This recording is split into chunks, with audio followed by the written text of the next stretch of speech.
Hello dear students, welcome back to TN English channel.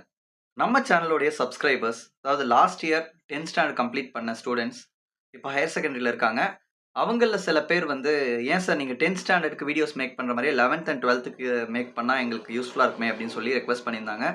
So அதுக்காக இன்னிலேருந்து higher secondary 11th and 12th ஸ்டாண்டர்டுக்கும் நம்ம English சப்ஜெக்டில் videos post பண்ண போகிறோம். ஸோ இன்னைக்கு இந்த வீடியோவில் 11th ஸ்டாண்டர்டில் first prose lesson the portrait of a lady இந்த லெசனில் இருக்கிற பேராகிராஃபை ஈஸியாக உங்களுக்கு டீச் பண்ண போகிறேன். ஸோ இந்த வீடியோவை கண்டிப்பாக ஃபுல்லாக பாருங்கள், நிச்சயமாக இது உங்களுக்கு யூஸ்ஃபுல்லாக இருக்கும். இந்த வீடியோவில் பார்த்தீங்கன்னா நான் பேராகிராஃப் ஆன்சர்ஸை பாயிண்ட் பை பாயிண்ட்டாக கொடுத்துருக்கேன். சரிங்களா? ரொம்ப சிம்பிளாகவே உங்களுக்கு நானே இப்போவே உங்களுக்கு டீச் பண்ணி மெமரைஸ் பண்ண வைக்க போகிறேன். ஓகேவா? அதுக்கு முன்னாடி உங்கள் எல்லாருக்குமே ஒரு டவுட் இருக்கலாம், இது காமனாக வர்றது தான். சார் பேராகிராஃப் கொஷினுக்கு வந்து நாங்கள் பாயிண்ட்ஸ் போட்டு எழுதலாமா, எழுதுனா மார்க்ஸ் ஃபுல் மார்க்ஸ் கொடுப்பாங்களா அப்படின்னு உங்களுக்கு டவுட் இருக்கும். கண்டிப்பாக வந்து பேராகிராஃப் கொஷின் நீங்கள் பாயிண்ட் பை பாயிண்ட் எழுதக்கூடாது.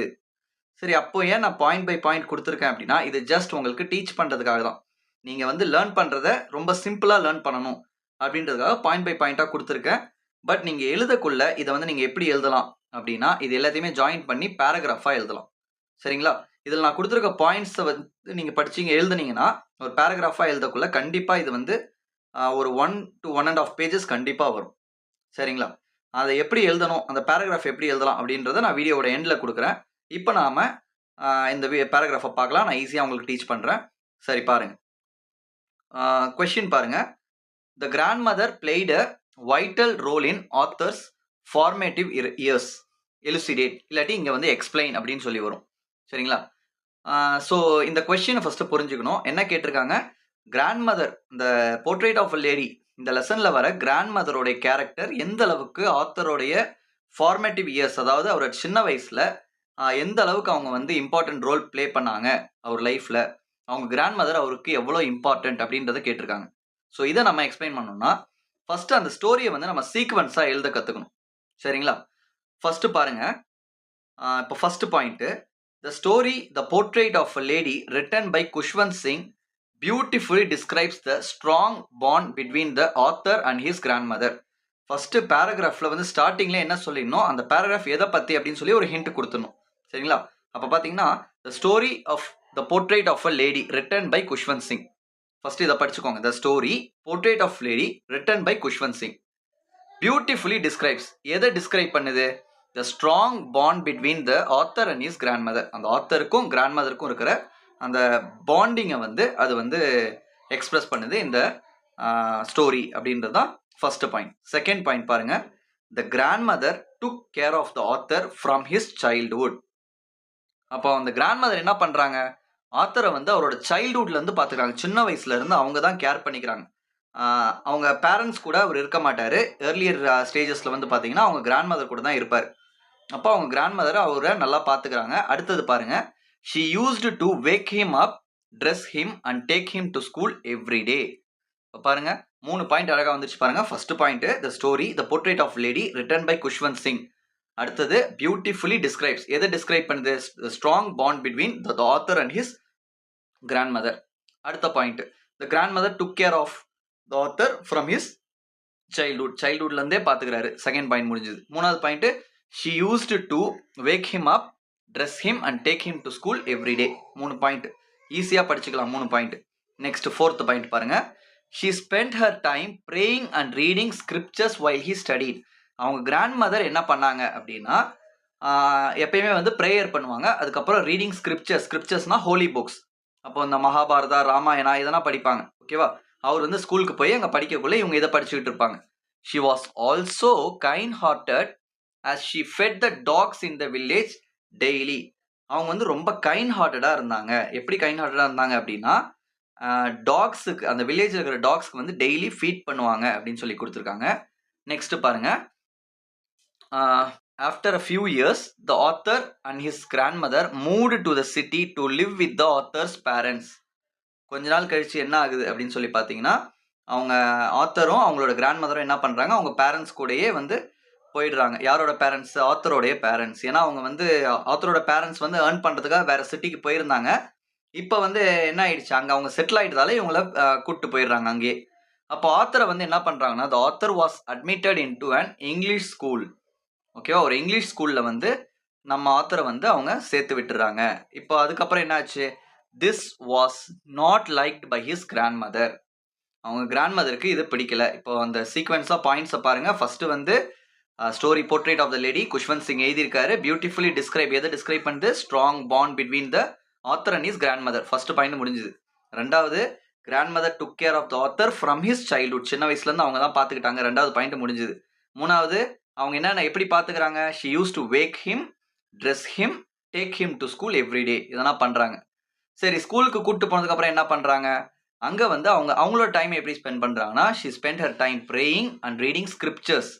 அடுத்தது, அந்த கிராண்ட் மதர் வந்து கைண்ட் ஹார்ட்டடா இருக்காங்க. அதனால அவங்க என்ன பண்றாங்கன்னா, டெய்லி அந்த வில்லேஜ்ல இருக்கிற டாக்ஸ்க்கு வந்து ஃபீட் பண்றாங்க. அப்புறம் கொஞ்ச நாள் கழிச்சு ஆத்தரும் கிராண்ட் மதரும் they move to the city to live with the author's parents. இது அடுத்த பாயிண்ட். அடுத்தது, ஆத்தர் வந்து அங்க போனவொடனே என்ன பண்றாங்க? அவங்க பேரண்ட்ஸ் வந்து இங்கிலீஷ் ஸ்கூல்ல சேர்த்து விடுறாங்க. அப்போ author was admitted into an English school. Next, this was not liked by his grandmother. இது அவங்க கிராண்ட் மதருக்கு பிடிக்கல. ஏன் பிடிக்கல? as she thought it had no religious education. ஏன் பிடிக்கல அப்படின்னா, ரிலீஜியஸ் எஜுகேஷன் அங்க இல்ல அப்படின்றதால அவங்களுக்கு பிடிக்கல. ஸ்கூல்ல வந்து இங்கிலீஷ் ஸ்கூல்ல வந்து அந்த நம்மளோட ரிலீஜியஸ் சப்ஜெக்ட்ஸ் இருக்கு இல்லையா, லைக் மகாபாரதா ரிலேட்டடா, ராமாயணா ரிலேட்டடா, இந்த மாதிரிலாம் எதுவுமே சொல்லி கொடுக்கல. ரிலீஜியஸ் எஜுகேஷன் இல்லைன்றது பாட்டிக்கு பிடிக்கல. லோக்கல் ஸ்கூல்ல சொல்லி கொடுத்தாங்க, இங்க சொல்லி கொடுக்கலன்றதால அவங்களுக்கு அது பிடிக்கல. Next, she felt content with saying prayers and found peace in feeding sparrows every day. அவங்க வந்து என்ன பண்றாங்க அப்படின்னு சொல்லி பாத்தீங்கன்னா, அவங்களுக்கு வந்து டெய்லி பிரேயர் சொல்றதும், அவங்க அந்த அங்க இருக்கிற ஸ்பேரோஸ் டெய்லியுமே அவங்க பாட்டி என்ன பண்றாங்கன்னா, சிட்டுக்குருவிகளுக்கு வந்து உணவளிக்கிறாங்க. சரிங்களா? இது வந்து அவங்களுக்கு ஒரு நிம்மதியை கொடுக்குது. ஏன்னா அவங்க தனியா ஆயிட்டாங்க. ஏன்னா அவங்க பேரன் வந்து என்ன பண்றான்? கிராண்ட்சன் வந்து இப்ப வந்து ஸ்கூலுக்கு போயிடுறான். இவங்க தனியா இருக்காங்க. அப்ப அதனால பிரேயர்ஸ் சொல்றதும், அந்த பேர்ட்ஸை ஃபீட் பண்றது மட்டுமே இவங்களுக்கு ஒரு டைம் பாஸா இருக்குது. அவங்களுக்கு அதுல தான் வந்து ஒரு சந்தோஷமும் கிடைக்குது. அப்புறம் கொஞ்ச நாள் கழிச்சு என்ன ஆகுது? Later the author went abroad for his higher studies and returned after 5 years. அவங்க என்ன பண்றாரு? அந்த கிராண்ட்சன் இப்போ அவர் வளர்ந்துடுறாரு. வளர்ந்த உடனே என்ன பண்றாரு? ஹி மூவ்ஸ் அப்ராட், வெளிநாட்டுக்கு போறாரு ஹையர் ஸ்டடீஸ்க்காக. போயிட்டு 5 years கழிச்சு திரும்ப வராரு. 5 years கழிச்சு திரும்ப வந்தா என்ன ஆகுது? He was happy to find his grandmother still alive. ஆனா அந்த கிராண்ட் மதர் இன்னுமே வந்து உயிரோட இருக்காங்க.